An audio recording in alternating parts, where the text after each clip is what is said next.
social media is very good at giving us a platform to speak. But how it does that affirms our worst tendencies. What do I mean, and what can we do about it?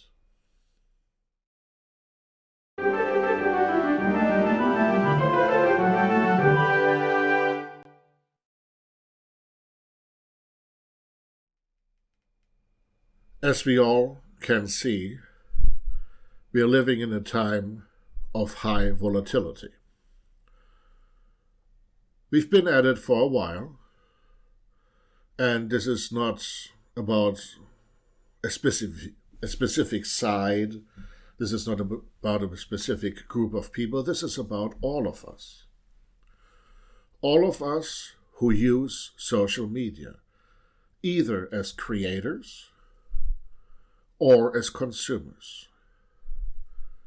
We are all human beings, and in human beings there's this tendency to thrive on drama, on gossip.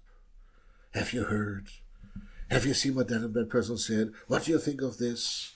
And so and so. And it becomes a game. It becomes a game of making yourself seem better than maybe you are, making yourself belong to a cause, to a group, or whatever. And our groupishness then leads us to demonize the other side or to try to demarcate us from others. It's not always two, sometimes it's three, four, more. We have this groupishness built in. And we have this great tool now at our disposal to build our identities. But rather than to build our identities by actually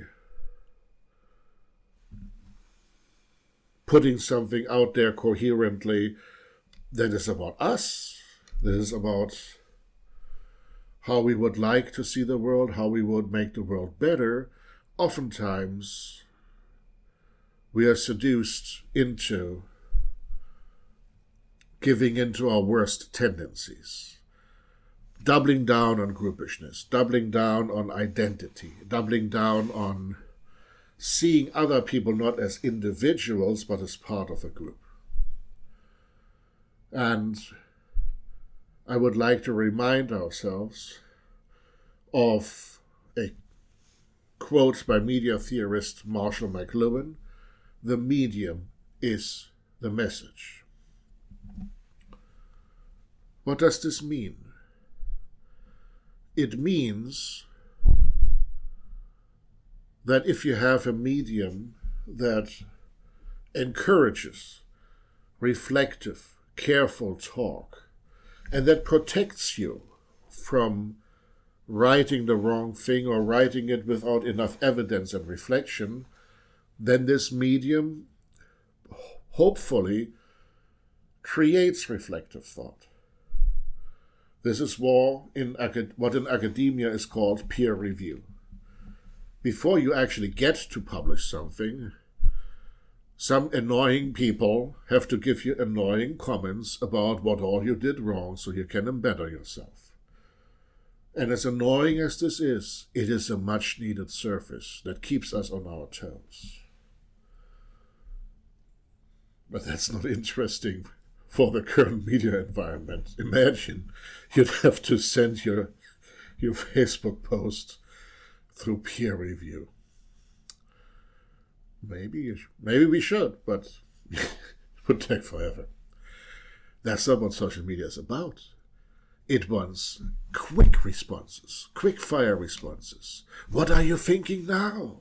What are you doing now? Now, not what have you, after careful deliberation, got to say about this very complex issue after looking at all your source materials, looking at everything carefully over several weeks so that you don't fall prey to misquoting and stuff like that. No, that's not what social media wants us to do.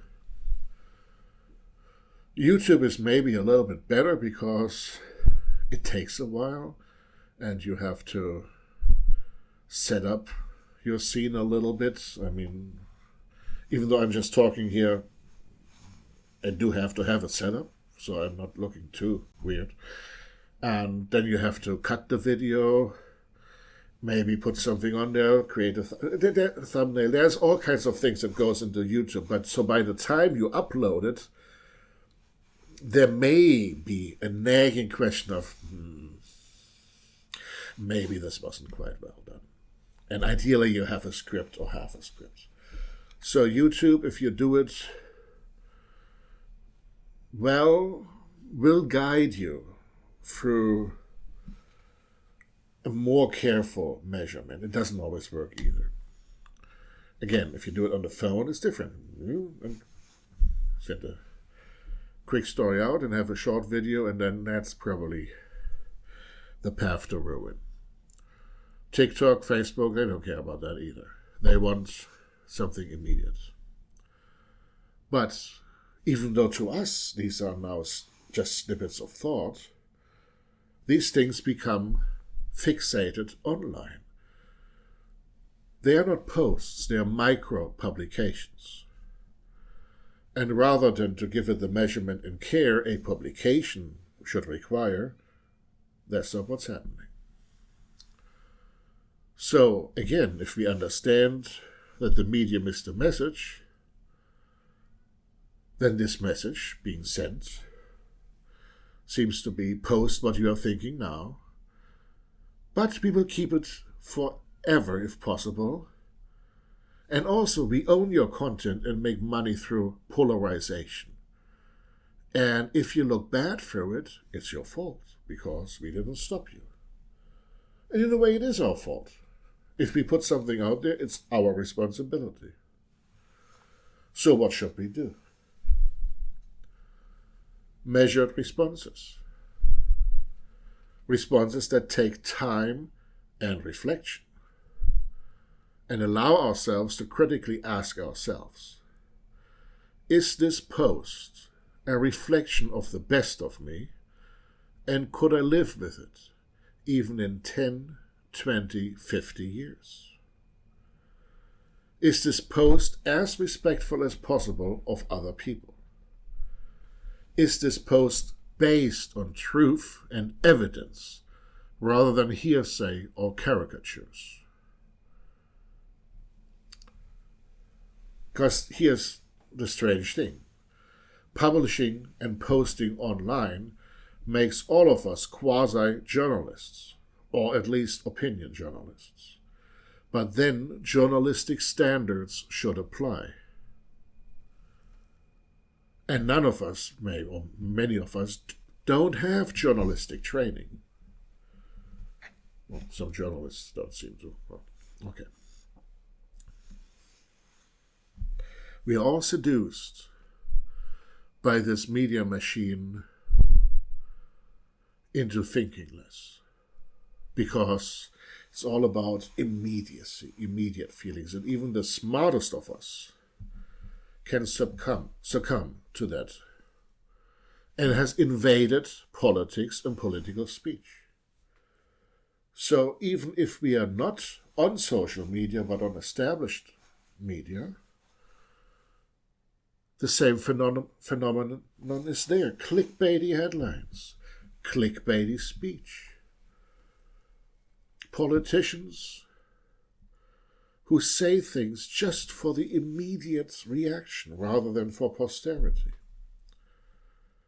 Yeah, so it's a wider problem. But here I want to focus on what we can all do in our own lives. So, if you notice me posting irregularly, this is why. I may not always succeed, but I try to be as measured and as careful as possible. Not just for my sake, but for everybody's sake. Again, I may not always succeed. And if I don't, I'm truly sorry about that. But this is a standard we all have to uphold for ourselves, our loved ones, our colleagues, our workplace, our children and grandchildren, and for our audience, which is nowadays global. We are all speaking to a global audience. So we have to think before we post. If you believe in empathy, sympathy, agape love, or any of these concepts that tie us all together and open our hearts to each other, apply these principles to everything you do and say. If you say, my religion is about love, then let that love infuse everything you do. If you say, my ideology is built on empathy, then this empathy should infuse everything you do. You don't just have love and empathy for the people that agree with you. You have them for the people that you don't agree with.